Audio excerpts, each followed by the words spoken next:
नमस्कार मंडळी, स्वागत आहे तुमचं आपल्या मराठी यूट्यूब चॅनलमध्ये।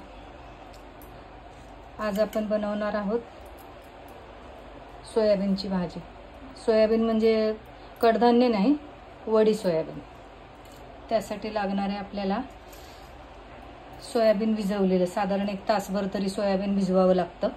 मग ते छान पिळून घ्यायचं वडी। ही बघा, ही अशी। त्यासाठी मग कांदा चिरून घ्यायचा, हिरवी मिरची, मीठ थोडं चवीनुसार, लसूण पाक। हे बघा, हे असं सोयाबीन चिरून घेतलं, कांदा, टोमॅटो आणि ते जे आपण वाटण घेतलं होतं वाटायला मिरची कोथिंबीरीचं, ते वाटून घेतले। साधारण आपण इतर भाज्यांना कांदा जसा तेलात परततो तसंच परतायचा, जास्त करपून पण नाही द्यायचा। साधारण वाटण टाकलं की त्यात सगळं हळद टाकायची।